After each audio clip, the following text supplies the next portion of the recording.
جنت کی عمارتیں، سونے چاندی کی اینٹیں اور زعفران کی مٹی۔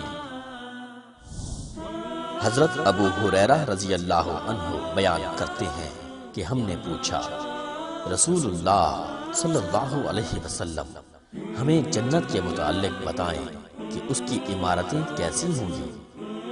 آپ صلی اللہ علیہ وسلم نے فرمایا، ایک اینٹ سونے کی ہوگی اور ایک اینٹ چاندی کی، جس کے درمیان چنائی کستوری کی ہوگی، ان کی بجری لؤلؤ اور یاقوت کی ہوگی اور اس کی مٹی زعفران کی ہوگی۔ ان کے باسی خوشحال رہیں گے، کبھی مفلس نہیں ہوں گے، ہمیشہ ہمیشہ رہیں گے، کبھی موت نہیں آئے گی، نہ ان کے لباس بوسیدہ ہوں گے اور نہ ان فوان شباب زوال پذیر ہوگا۔